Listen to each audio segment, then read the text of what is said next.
नमस्कार दोस्तों, ज्योतिष, हस्तरेखा एवं वास्तु विशेषज्ञ आचार्य पंडित गिरीश बारोलिया के चैनल में आपका स्वागत है। कृपया हमें अपना स्नेह व सहयोग प्रदान करें।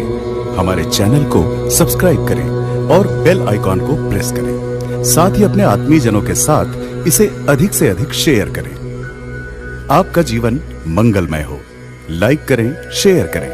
आचार्य पंडित गिरीश बारोलिया, ज्योतिष, हस्तरेखा एवं वास्तु चैनल।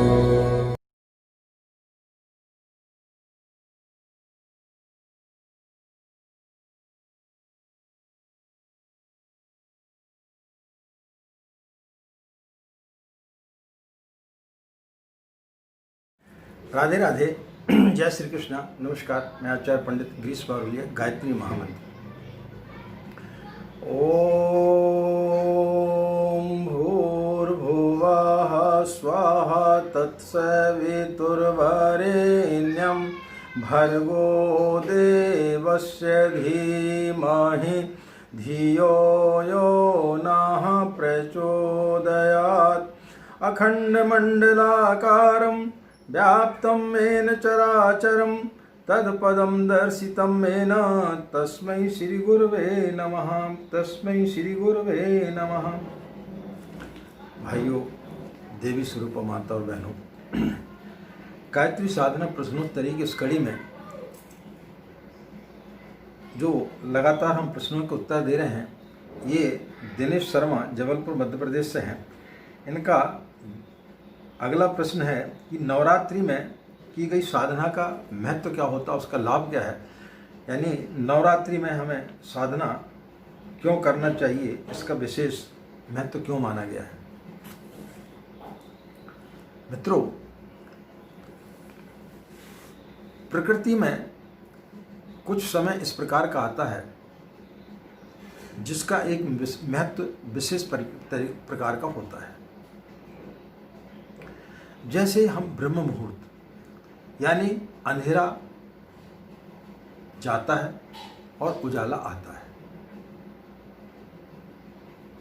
उसको विशेष रूप से माना जाता है। उस समय जब हम साधना करते हैं तो विशेष लाभ उस समय हमें मिलता है। इसी प्रकार से गोधूली वेला, शाम के समय उजाला खत्म होता है और अंधेरा आने वाला होता है, यानी अंधकार आता है, उजाला चला जाता है। तो उस बेला को जहाँ दो चीज़ों का मिलन होता है, अंधेरा और उजाला, और वहाँ पर अंधेरा और उजाला, जहाँ दो चीज़ों का मिलन होता है उस चीज़ का एक विशेष महत्व हो जाता है। जिस प्रकार से कि अमावस्या और पूर्णिमा में ही ज्वार भाटे आते हैं, उसके पहले नहीं आते, अन्य तिथि में ज्वार भाटे नहीं आते हैं। इसी प्रकार से नवरात्रि में दो ऋतुओं का मिलन होता है। गर्मी आश्विन नवरात्रि, यानी दो नवरात्रियां हमारे देश में मनाई जाती हैं। ऐसे तो 4 नवरात्रियों का वर्णन है, 2 गुप्त नवरात्रि हैं, और जो दो नवरात्रि, एक आश्विन नवरात्रि और चैत्र की नवरात्रि, इनका विशेष रूप से महत्व है। इसमें दक्षिण मार्गी साधना करने से विशेष लाभ होता है। वो वाम मार्गी तांत्रिक साधनाओं के लिए वो नवरात्रियाँ होती हैं, लेकिन उतना उनके इतने बृहद रूप से उन्हें नहीं मनाया जाता जितना कि आश्विन नवरात्रि और चैत्र नवरात्रि को मनाया जाता है। तो आश्विन नवरात्रि में गर्मी समाप्त होती है और सर्दी आने वाली होती है, यानी दो ऋतुओं का वहाँ पर मिलन होता है। इसी प्रकार चैत्र नवरात्रि में ठंड समाप्त होती है और गर्मी का आगमन होता है। जिस प्रकार से कि नदियों का मिलन होता है, दो नदियां जहाँ मिलती हैं उसको संगम कहते हैं।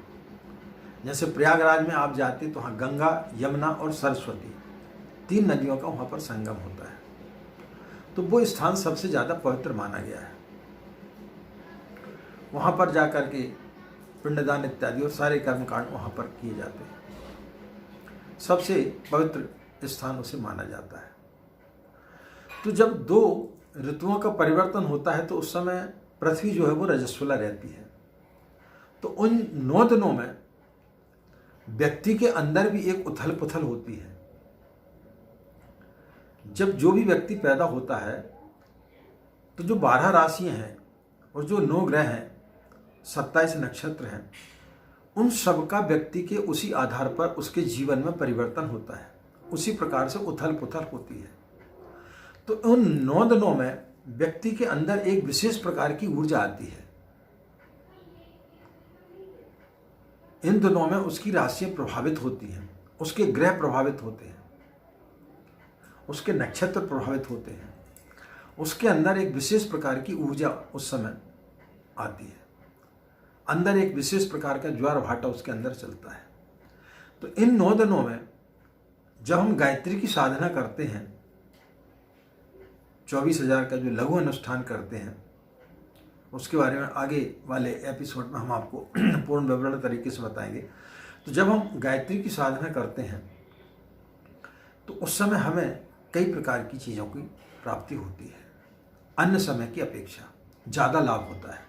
जैसे आप दैनिक समय पर जो यदि अनुष्ठान करेंगे और नवरात्रि में यदि आप अनुष्ठान करेंगे तो उसका एक ज़्यादा लाभ होगा। खासकर ये उन लोगों के लिए भी है कि जो लोग नित्य गायत्री मंत्र का जाप करते हैं, 1 माला या 3 माला या 5 माला का जाप करते हैं, तो उनको भी एक अभ्यास के रूप में हो जाता है। उन्हें नवरात्रि में गायत्री का लघु अनुष्ठान जरूर करना चाहिए, जिससे उनके बहुत सारे दुख दारिद्र वैसे ही समाप्त हो जाते हैं। तो एक विशेष बेला होती है, विशेष समय होता है। विशेष समय पर यदि कोई कार्य किया जाए तो उसका विशेष लाभ होता है। तो वर्ष में ये 2 समय ऐसा आता है कि इन समय पर यदि आप कोई भी साधना करते हैं तो साधना का आपको कई गुना लाभ प्राप्त होता है। इसलिए दोनों नवरात्रि विशेष रूप से मानी जाती है और इन नवरात्रियों में यदि आप गायत्री का लघु अनुष्ठान करते हैं तो फिर निश्चित रूप से आपके लिए बहुत सारी चीज़ें आपको प्राप्त होंगी। तो इस समय का आपको लाभ उठाना चाहिए। जो लोग नहीं करना चाह रहे और हमारे वीडियो को यदि सुन रहे हैं तो वो पूरे वीडियो को सुने, पूरी श्रृंखला को सुने और निश्चित रूप से उसमें हम सारी चीज़ें बताएंगे अलग अलग वीडियो में। तो आप भी इस नवरात्रि में एक लघु अनुष्ठान करके देखें, निश्चित रूप से आपके जीवन में बहुत सारे परिवर्तन आएंगे। अब आप सोचेंगे कि आपकी आंख अच्छी लगने लगी, कि आप नाक अच्छी लगने लगी, आपका चेहरा सुंदर हो जाएगा, वैसा नहीं होता। आपके अंदर के विचार सुंदर हो जाते हैं, आपके बातचीत करने का तरीका अलग हो जाता है, आपकी सोच अलग हो जाती है। आपकी जो सोचने की जो चीज़ है ना, जो व्यक्ति हम जो नेगेटिव सोचते हैं तो आपके अंदर एक पॉजिटिव विचार आना प्रारंभ हो जाते हैं। गायत्री बहुत कुछ देती है। तो इन ऋतुओं का और इन समय का बड़ा महत्व होता है।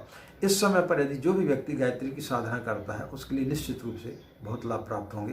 तो मित्रों, आइए हम सब मिल करके इस नवरात्रि को और ज़्यादा पावन बनाएं और ज़्यादा इसका लाभ लें।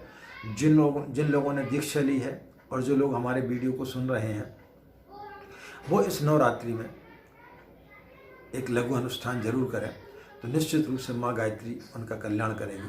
आप सभी को नवरात्रि की ढेर सारी शुभकामनाएं। आपका दिन मंगलमय हो, आप लोग खुश रहें, मस्त रहें। माँ गायत्री का असीम कृपा इसी प्रकार आप लोगों पर बनी रहे। हमें आगे दें। नमस्कार। ओम शांति।